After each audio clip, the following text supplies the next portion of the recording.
এগো ভালে ভালে এই বন্দি গেলে হাই হাই মিছাই ডাগরা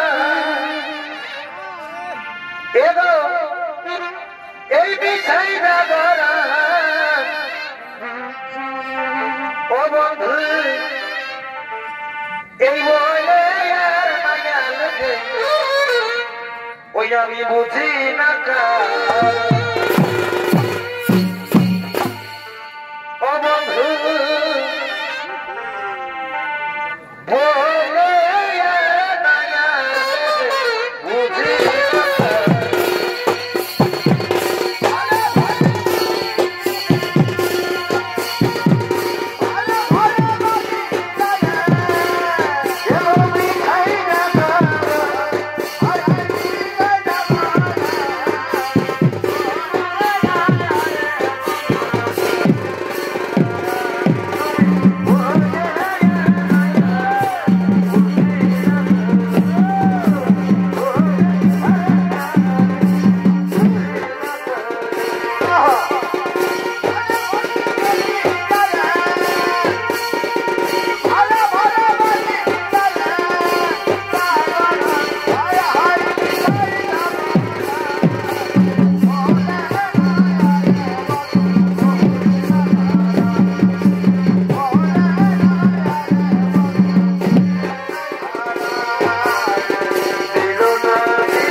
সেনাপতি সৈন্যগণ তারা রাজপাট পরিচালনা করার জন্য রাজার রাজভবনে আগমন করেছে।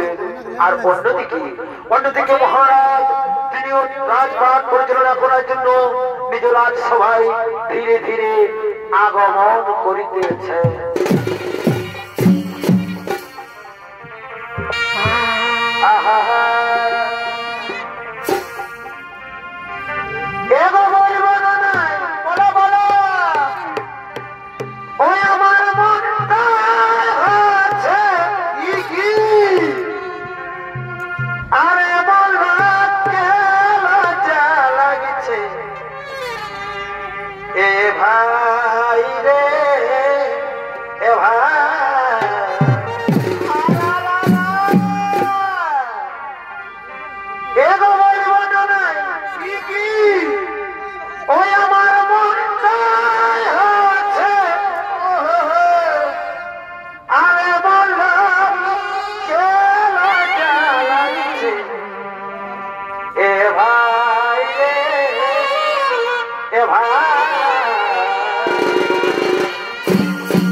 বানারে বিধবা হয়ে অবলম্বন বানারে কি হলো বিধবা হয়ে সধবায় আছে বলো সধবায় আছে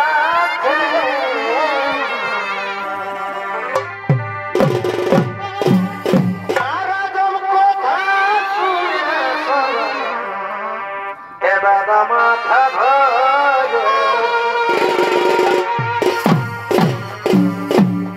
অবলম্বন বানারে বিধবা হয়ে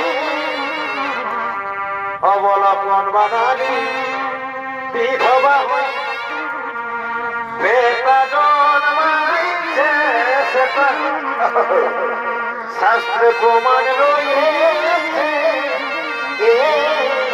আহারে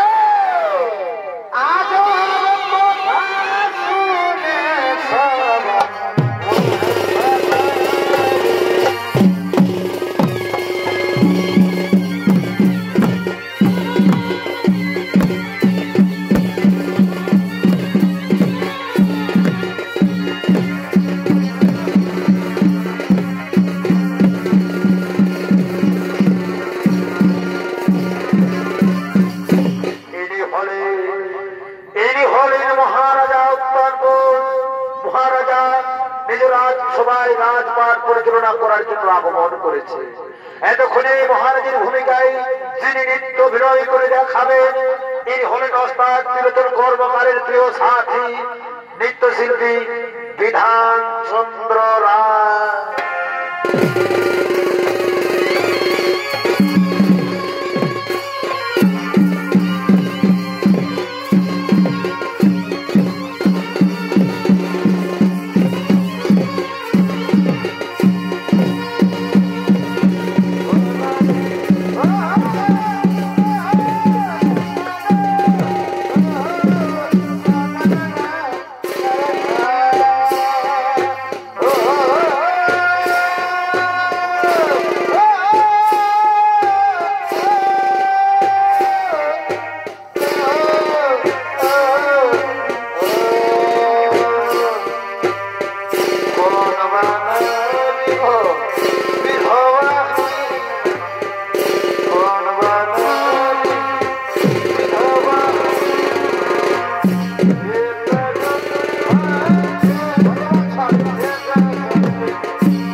শোনো শোনো আমার মন্ত্রী সেনাপতি সৈন্যগণ, আজ সবার কাজ কিছু হবে না।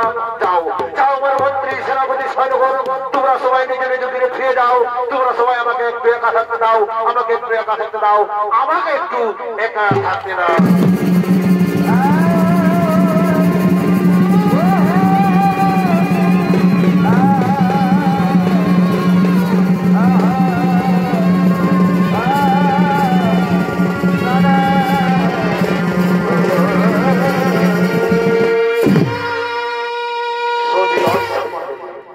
এদিকে মহারাজা উত্তরপদ তার নিজ রাজসভায় চিন্তামগ্ন হয়ে বসে পড়লেন।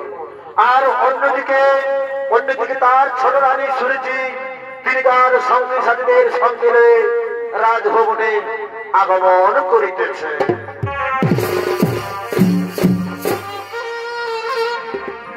আহা এগো না না না আর সহে না হলো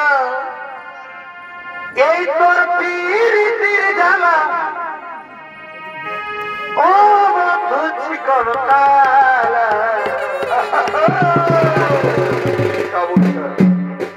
এগো আর সহে না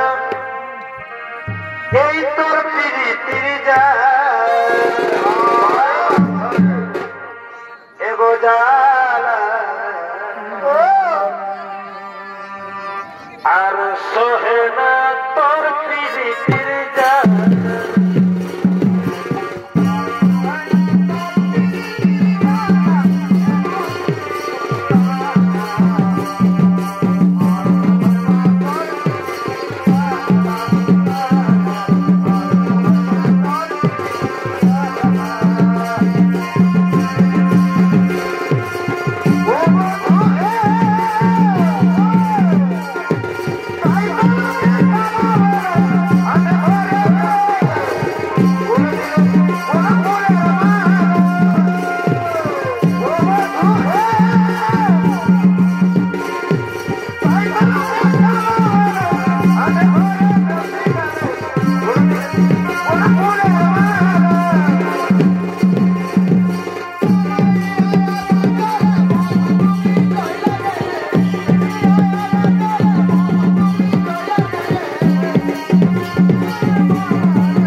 এই রাজভবনে মাথা উন্নত করে বসে থাকলে চলবে না মহারাজ। আমি যে তোমার কাছে একটি অনুরোধ জারি নিয়ে এসেছি মহারাজ, আমি যে তোমার কাছে একটি অনুরোধ জারি নিয়ে এসেছি। বলো বলো প্রিয়া সুরুচি, কি তোমার মনের অভিলাষ? আমি নিশ্চয়ই তোমার মনোবাসনা করিব গুরু, আমি নিশ্চয়ই তোমার মনোবাসনা করিব গুরু। শোনো মহারাজ শোনো, তার আগে তুমি আমার কাছে কোনো দৃশ্যন্ত অঙ্গীকার, আমি যাহা বলিব তুমি তাহাই পালন করবে মহারাজ, তুমি তাহাই পালন করিবে। একই কথা বলছো প্রিয়া, কি এমন কথা যার জন্য তোমার কাছে আমাকে কৃষ্ণ অঙ্গীকার করতে হবে, যার জন্য তোমার কাছে আমাকে কৃষ্ণ অঙ্গীকার করতে হবে? হ্যাঁ মহারাজ, আগে তুমি আমার কাছে করো কৃষ্ণ অঙ্গীকার, তারপরে আমি আমার মনের কথা তোমার কাছে বলবো মহারাজ, তোমার কাছে বলিব। বেশ প্রিয়া শুনেছি, তাই হবে। অগো প্রিয়া, আজ আমি তোমার কাছে করবো কৃষ্ণ অঙ্গীকার। শোনো শোনো গো প্রিয়া, আজ আমি তোমার কাছে করছি কৃষ্ণ অঙ্গীকার।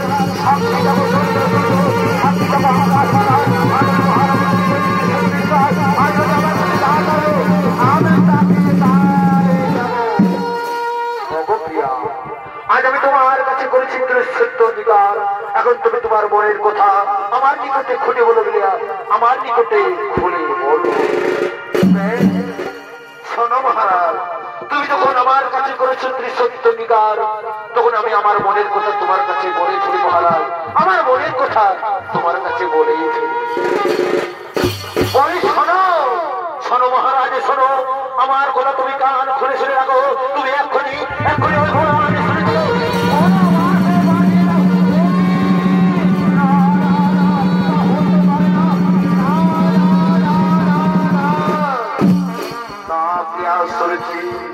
তা কখনো হতে পারে না। বরণানি শুনিতে আমি বনবাসী দিতে পারবো না। ভগো প্রিয়া, বরণে আমার কাছে কোনো দোষ কোনো অপরাধ করেনি, করতেছে কোন অপরাধ আমি কি বলিলে মহারাজ? তুমি আমার কথা রাখবে না, তুমি আমার কথা করবে লঙ্ঘন। ভগো মহারাজ, তুমি আমার কাছে করেছি কৃষ্ণ অঙ্গীকার, তুমি আমার কথা না রাখো, আমার কাছে তুমি যাবে, আমি সেই করে যাবো। দাঁড়াও, তুমি আমার অন্তরতম, তুমি আমার হৃদয় ধরাধন, তোমাকে ছাড়া আমি বাঁচতে পারবো না প্রিয়া। ভগো প্রিয়া শুনেছি, তোমাকে ছাড়া আমি কেমন বাঁচতে পারবো না। তুমি বিনা দোষে বিনা অপরাধে আমি কেমন করে বড় রাজের শুনেছি বনবাস দেবো। তুমি আমায় বলে দাও, আমি কেমন করে শোনো শোনো মহারাজ, শোনো। এক আকাশে যেমন দুটি চাঁদ থাকে না, তেমনি এক রাজার গৃহে দুটি রানী থাকতে পারে না। তুমি যদি আমার কথা না রাখবে মহারাজ, তাহলে আমি তোমাকে পরিষ্কার জানিয়ে দিচ্ছি, আমার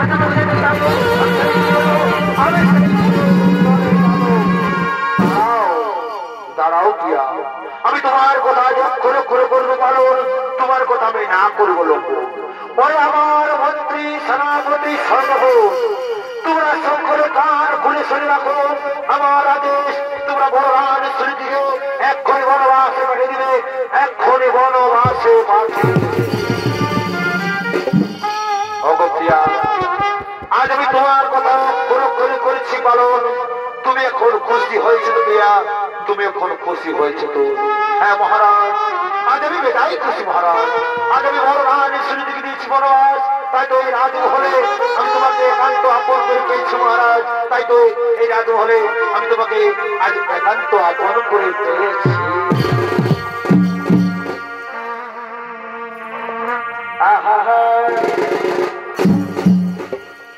এগো তুমি কত সুন্দর,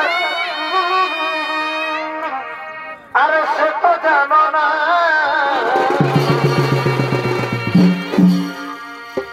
ও প্রিয়া তুমি কত সুন্দর, এগো সে তো বুঝো না। আর কখনো কি আইনাতে ও তুমি মুখ দেখো,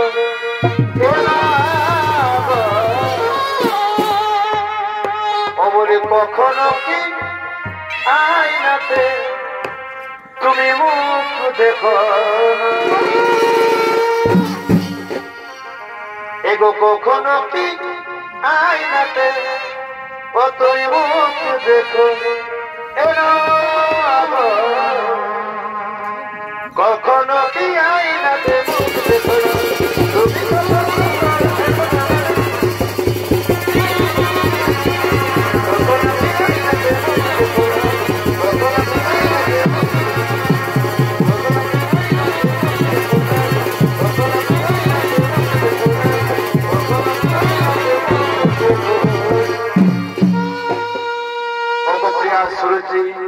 আজ আমি তোমার কথা করেছি পালন, তাই আর বিলম্বের রাহি প্রয়োজন।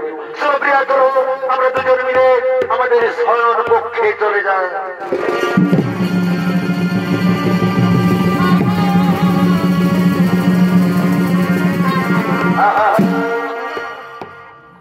দর্শক মন্ডলী, মহারাজা তার ছোট রানী সূর্যের কথা মতো বড় রানীকে মন্ত্রী সেনাপতিদের সাথে দিয়ে বনবাসে দেয়। তাই হতভাগিনী আজ বনবাসে কাঁদতে কাঁদতে আগমন করিতেছে। এগো পাখি জনা এদিও দয়া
आज আমি রাজরানী পুত্রী, আজ আমি রাজরানী সুনীতি, আজ আমি কিনা পথের ভিখারি দয়াময়।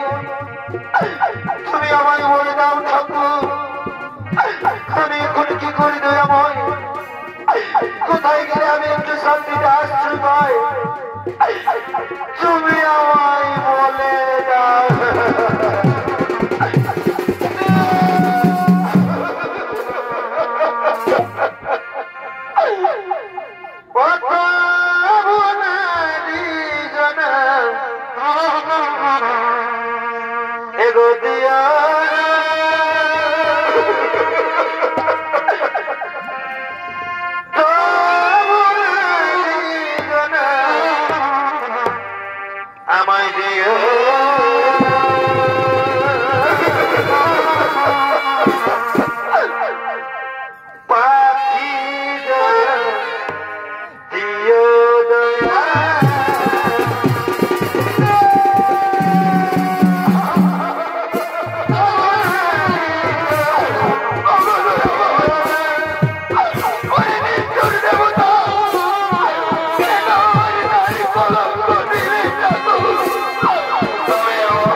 মণ্ডলী হতভাগিনী সুনীতি জঙ্গলে কাঁদতে কাঁদতে এদিক ওদিক ঘোরাঘুরি করতে করতে অবশেষে জঙ্গলে বসে পড়ে এমনি ভাবে সেই জঙ্গলে বাস করতে থাকে।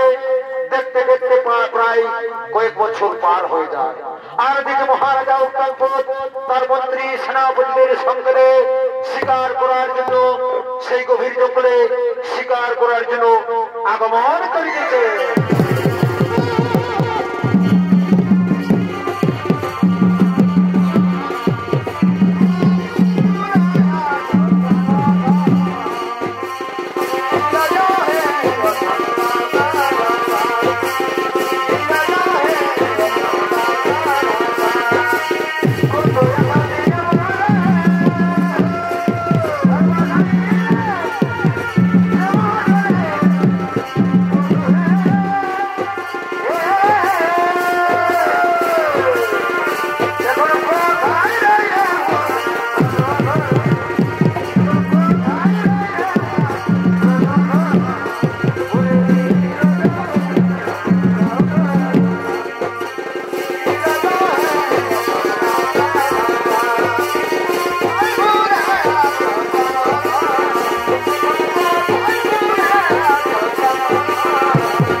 সেনাপতি সৈন্য একটি হরিণের বিস্মৃতিতে আমি আমার মন্ত্রী সেনাপতিদের হারিয়ে ফেলে অবশেষে এখন পথহারা পরিণত হয়েছি।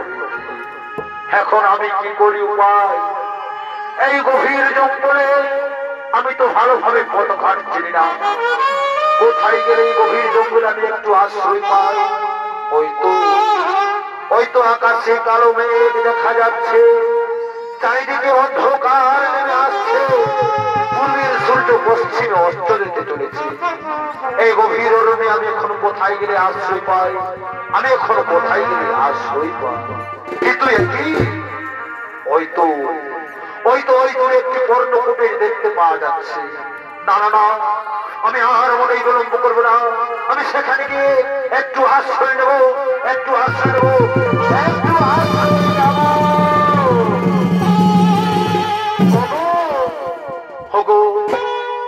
কে আছে ওই পর্ণকুটির ভেতরে? আমাকে এই ঝড় বৃষ্টির হাত থেকে আজকে রাতটুকু আশ্রয় দাও না। কি এই গভীর জঙ্গলে কে যেন চিৎকার করে বলছে, ওগো কে কোথায় আছো? আমাকে এই ঝড় বৃষ্টির হাত থেকে আশ্রয় দাও।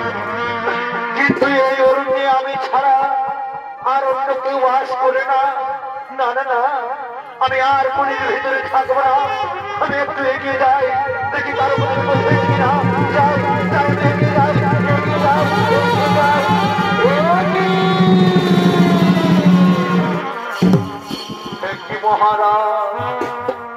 মহারাজ, তুমি এই গভীর জঙ্গলে একাকিনী কি করছো মহারাজ?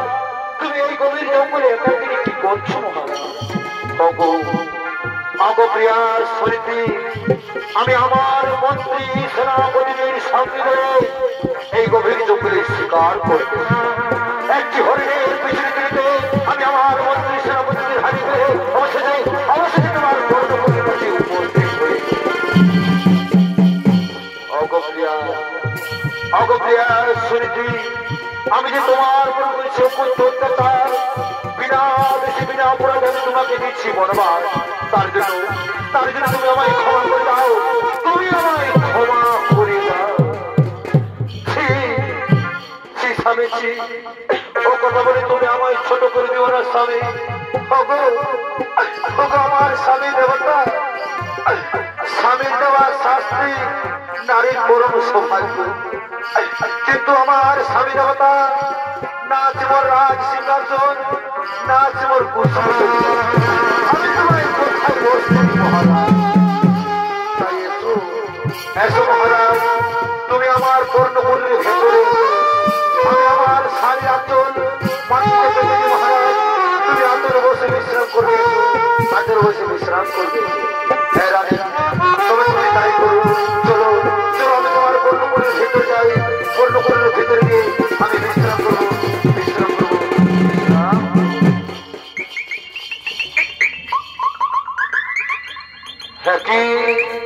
একই প্রিয়া, মনে হচ্ছে ভোর হয়ে গেছে। হ্যাঁ হ্যাঁ হ্যাঁ, সত্যিই তো ভোর হয়েছে। না না না, আর তুমি আমায় প্রমোদের বেটো রাখো না প্রিয়া, তুমি এখন আমায় হাসি মুখে বিদায় দাও। আমি আর রাজ বলে বিদায়,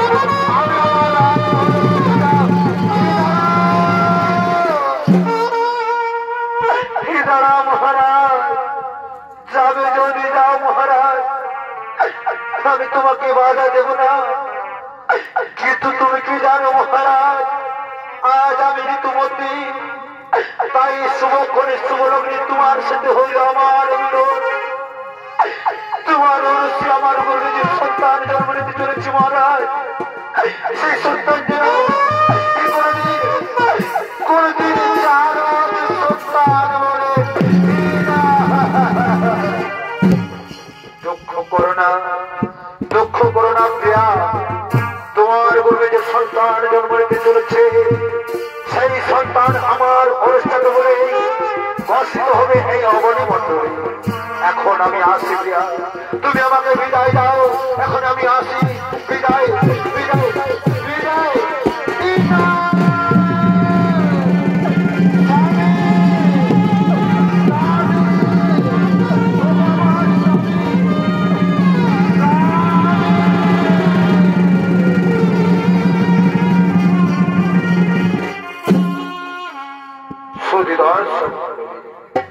মহারাজা উত্তরপুর, তারপর রানী স্মৃতির পর্ণকুটিরে রাত্রি যাপন করে রাজমহলে চলে যায়।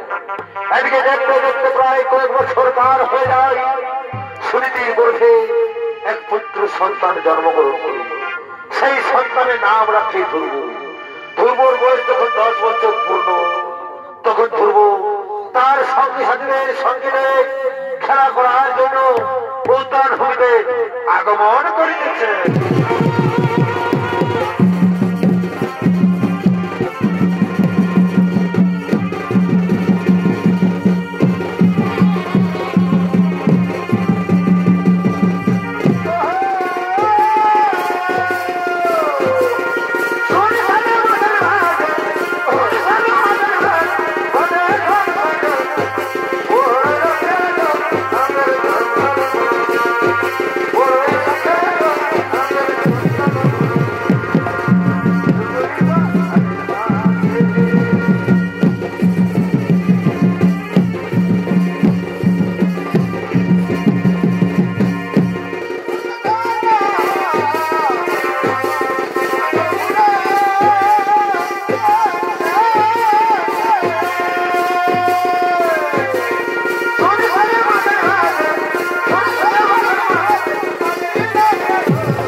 শোন শোন শোন, আমরা সবাই মিলে তোকে একটি কথা জিজ্ঞাসা করতে চাই। ওরে ধ্রুব, আমাদের তো সকলের মাতা পিতা আছে, কিন্তু তোর মাতাকে আমরা সবাই দেখতে পাই, তোর পিতাকে তোমরা কেউ দেখতে পাই না। সত্যি করে বলতে ধ্রুব, কে তোর পিতা? তোর পিতা কোথায় থাকে? তোর পিতার নাম কি? আমি তো আমার পিতার নাম জানি না, তাই তোমরা এখানে একটু খেলা করো বন্ধু। আমি এক্ষুনি আমার মাতার কাছ থেকে আমার পিতার নাম জেনে আসছি।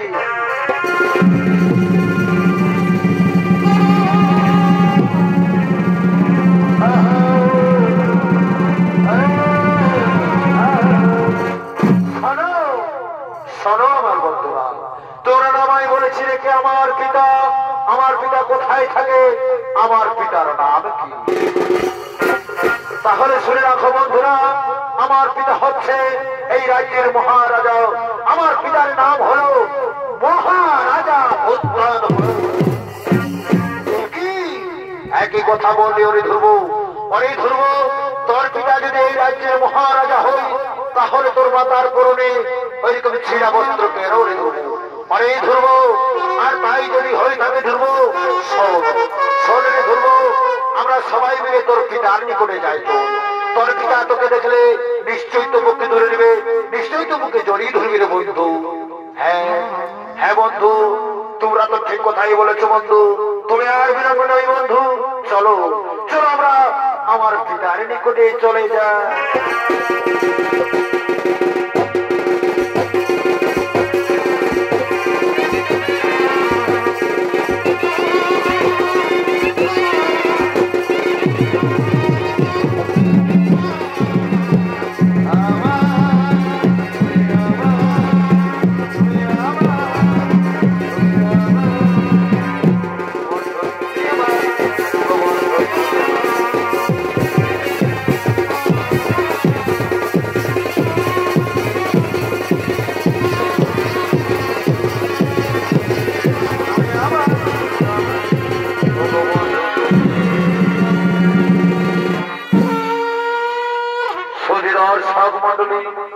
ধ্রুব তার সঙ্গী সাথীদের সঙ্গী নিয়ে তার পিতার কাছে চলে গেলে, আর অন্যদিকে মহারাজা উত্তরবোধ, তার মন্ত্রী, তার ছোট রানী সুরুচি এবং তাদের এক পুত্র সন্তান উত্তম, তারা একসাথে রাজমহলে আগমন করিতেছে।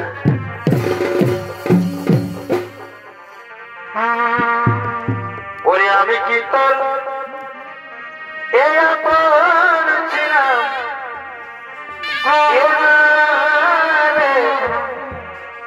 ওরে গরিনা,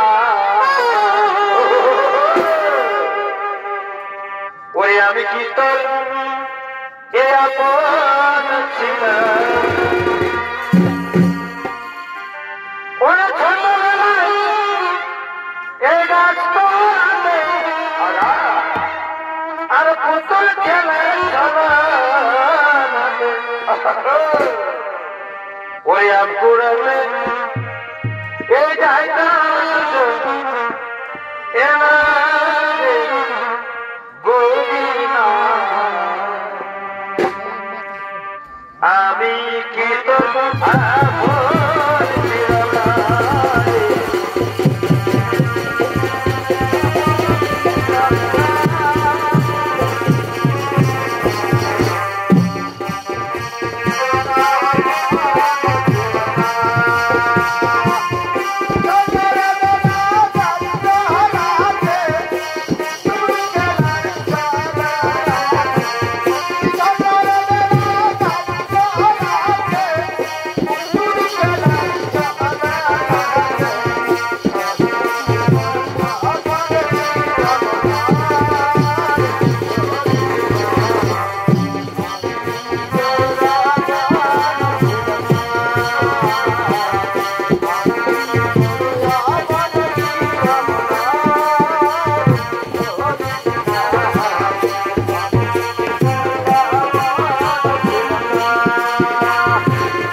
পুত্র উত্তম, শোন বাবা, আমি তোকে একটি কথা বলে রাখি পুত্র, গুরুজনদের সবসময় সম্মান দিয়ে কথা বলবি পুত্র, গুরুজনদের কোনদিন অসম্মান দিয়ে কথা বলিস না বাবা।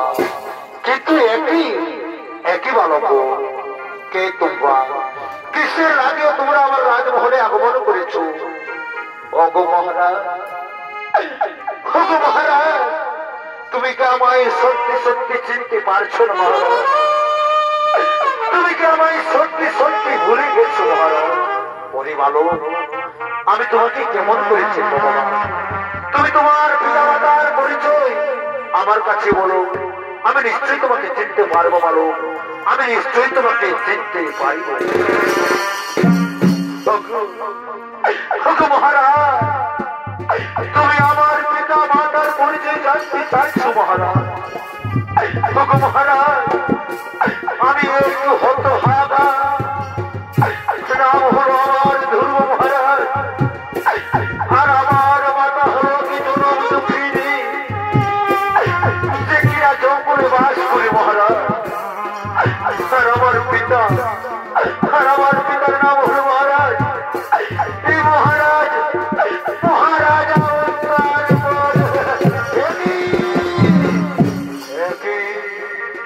একই কথা বললে ধ্রুব, অরি ধ্রুব, তোমার মাতার নাম শুনেছি, অরি ধ্রুব, তার মানে তুই আমার শুনেছিস ছেলে বাবা, তার মানে তুই আমার প্রথম সন্তান।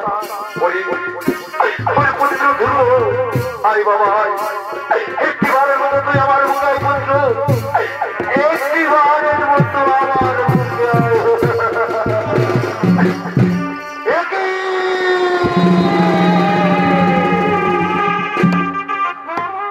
একই মহারাজ, একই করছো তুমি। জঙ্গল থেকে ভিখারির বাচ্চা এসে তোমাকে পিতা পিতা বলে ডাকতে লাগলো, অমনি তুমি তাকে মুখে জড়িয়ে ধরে আদর করতে লাগলো। চমৎকার চমৎকার মহারাজ, চমৎকার তোমার বিচার। ওরে বল, তুই কেন রাজমহলে এসেছি বল, তাহলে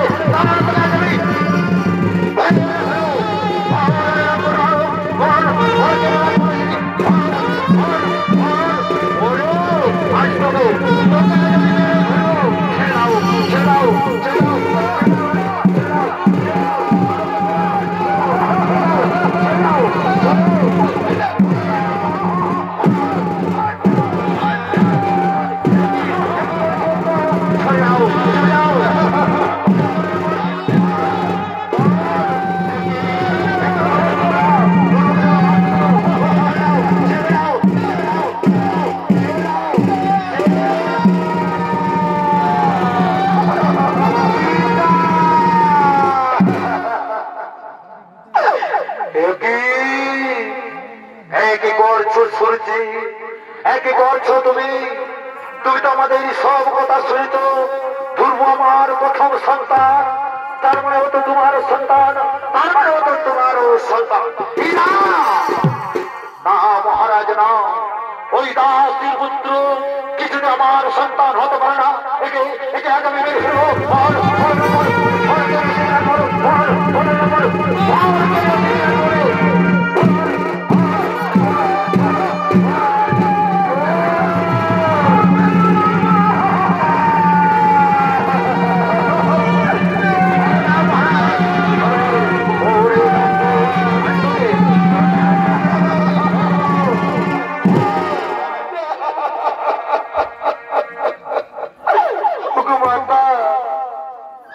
তুমি আমায় কারণে কেন মারো মাতা?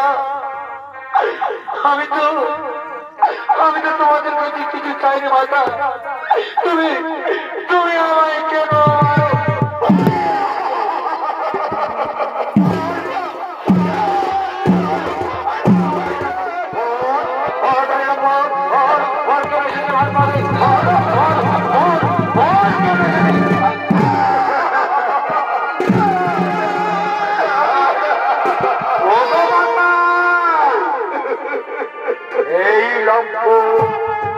এই লম্পন অত সহজে দেখছি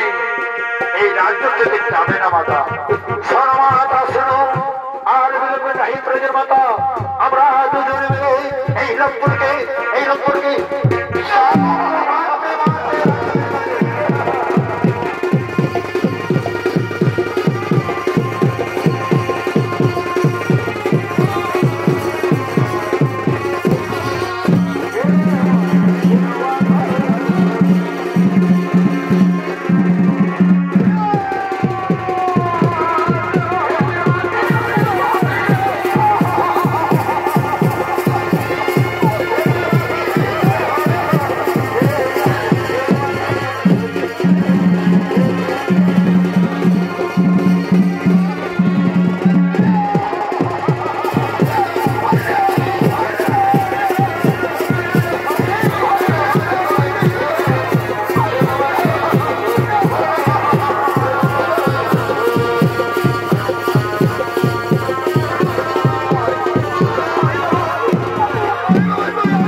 আমি তোর মন্ত্র বুঝি না, তাই না তুই আমার পিতাকে মিথ্যে ভালোবাসা দিয়ে ভুলিয়ে ভালিয়ে এই রাজ সিংহাসনে বসতে চায়।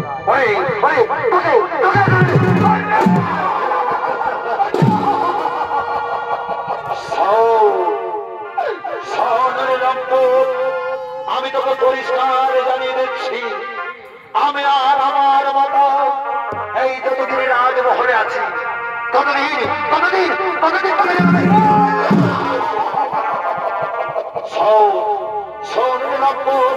আমি তোকে পরিষ্কার জানিয়ে দিচ্ছি, যেদিন তুই পদ্ম শ্রীমধুসূদনের নাম স্মরণ করে প্রাণ থেকে আমার মায়ের গর্ভে জন্ম নিবি, সেই দিনে রাজমহলে আমি আসবি।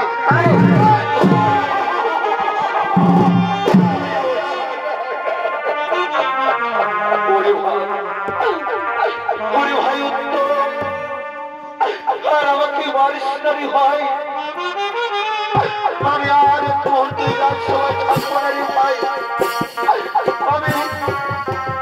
আমি শেষবারের মধ্যে চলে যাচ্ছি।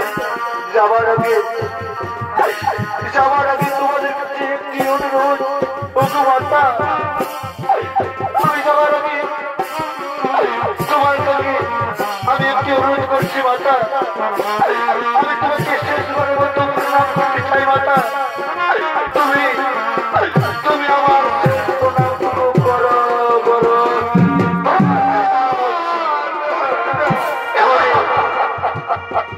ভাই ওরে আমার সাথীরা, চলো বন্ধুরা, চলো আর বিলম্ব করবো না, চলো আমরা আমাদের চলে যাই।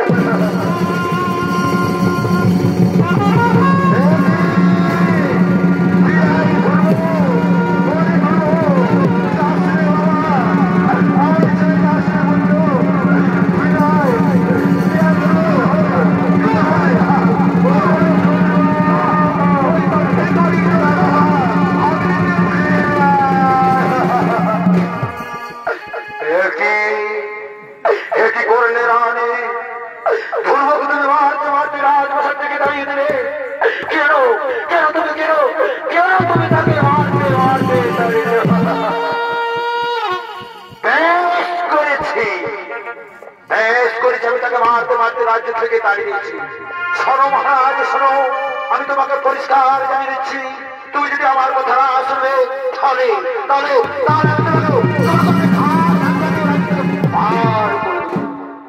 শোনো মহারাজ, শোনো, আমি যতদিন রাজপ্রাসাদে বেঁচে আছি ততদিন আমার কথাই হবে শেষ কথা। তুমি ততদিন আমার কথাই শুধু বসবে আর বলবে, বসবে আর উঠবে। অনেক হয়েছে মহারাজ, আর নয়। চলো।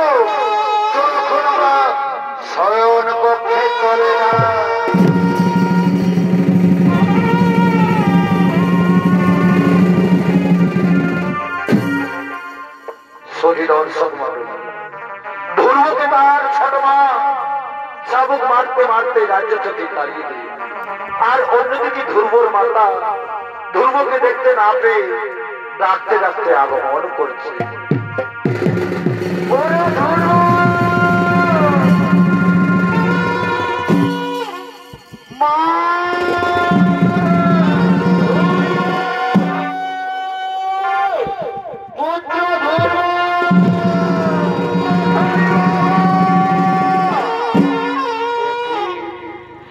আমার মাতা আমায় ধরব ধরব বলে কেন ডাকে? তোকে আমার মা কোন বিপদে পড়েছে? না, আর আমি মনে বিলম্ব করবো না, আমি এক্ষুনি আমার মাতার কাছে ছুটে যাবো। ও গো মাতা, ও গো মাতা, তুমি আমায় ধরব ধরব বলে কেন ডাকো মাতা? এই তো আমি তোমার সম্মুখে এসেছি মাতা। ওরে ওরে আমার নয়নের মণি, আমি তোকে কেমন করে বোঝাই বাবা? তুই সারা জগতে যে আমার কেউ নেই পুত্র, তুই সারা জগতে আজ আমার কেউ নেই বাবা। তোকে যে আমি একদিন না দেখতে পেরে আমি যে শান্তিতে থাকতে পারি না পুত্র। আমার নয়নের মণি একেবারে মতো আমার বুকে বাবা, আমার বুকে আয়।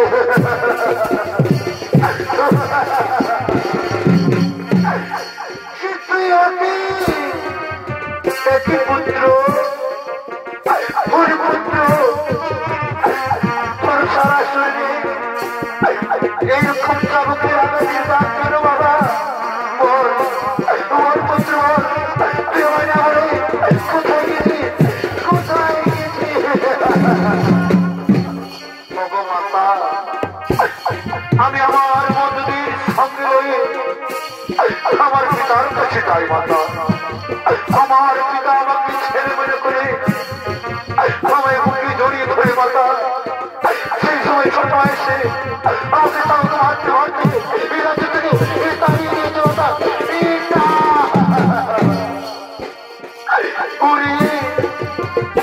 আমার নয়নের মণি ওই ডাইনি তালের বিক্ষেপ দিয়ে রাজ্য থেকে বড় মাছ দিয়েছিল। আজকে তোকে মারতে মারতে তাড়িয়ে দিয়েছে।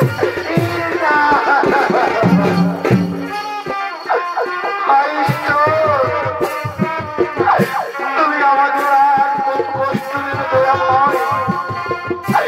তুমি কি আমাদের কুপলে দুঃখ দ্বারা সুখ লেখো না দাতা? আমাদের কপালে সুখ লেখো না। ওগো মাতা,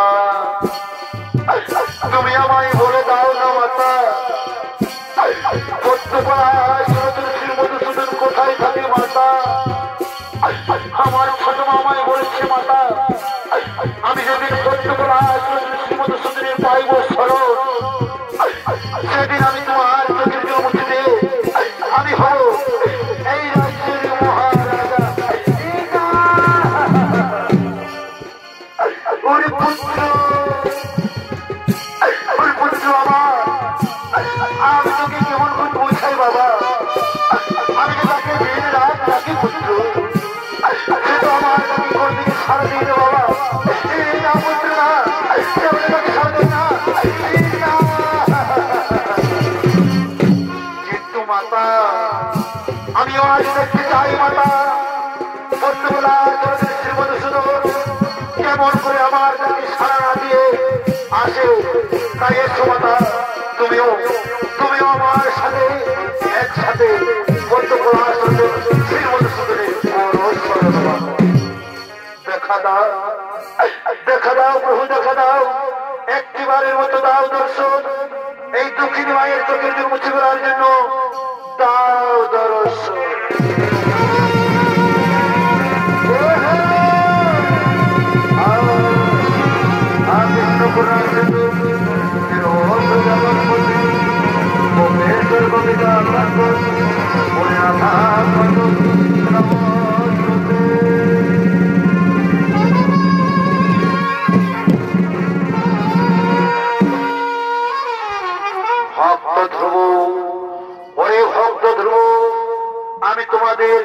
সাড়া দিয়ে তোমাদের সম্মুখে এসেছি।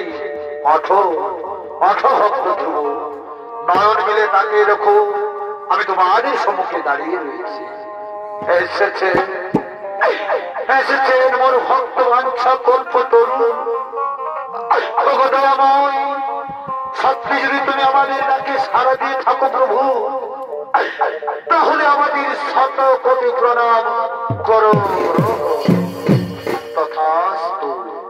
আউসমান ভব, বলো বলো ভক্ত, কিসের লাগিয়া আমায় করেছ সরো? অন্তর্যামী, তুমি তো সব জানো দয়াময়।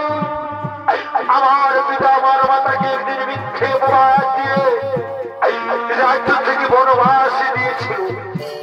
আর আজ যখন আমি আমার পিতার কাছে ছুটে যাই, তখন আমার ছোট মা আমাকে তালুক ভাঙতে ভাঙতে রাজ্য থেকে তাড়িয়ে দিয়েছে। আর বলেছে আমি যেদিন আকবর্ত মধুসূদনের 5 বছর, সেদিন আমি আমার চোখে জন্ম দিয়ে আমি হব এই রাজ্যে রাজা। তথাস্তু তথাস্তু ভক্ত, আমি তোমাকে আশীর্বাদ করছি, তুমি হবে এই রাজ্যের মহারাজা। 60,000 বছর ধরে তুমি রাজত্ব করবে, সন্তান এনে পালন করবে তুমি তোমার প্রজাতি। তারপর তুমি তোমার মাতার সাথে স্বর্ণরথে চড়ে গোলক থামে চলে যাবে। সনভক্ত, আমি তোমাকে আরো আশীর্বাদ করি, আকাশ মার্গে থাকবে তুমি ধ্রুব তারা হয়ে। আর এই সংসারে সকল নারী প্রতিদিন থেকে তোমায় সন্ধ্যা আরতি করবে, তোমায় প্রতিদিন থেকে সন্ধ্যা আরতি করবে। এই আমার আশীর্বাদ রইল, এই আমার আশীর্বাদ রইল।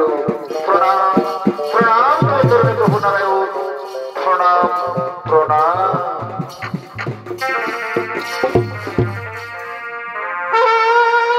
হরে শ্রী কৃষ্ণ গোবিন্দ, হরে হরে মুরারি, হে নাথ নারায়ণ বনবাস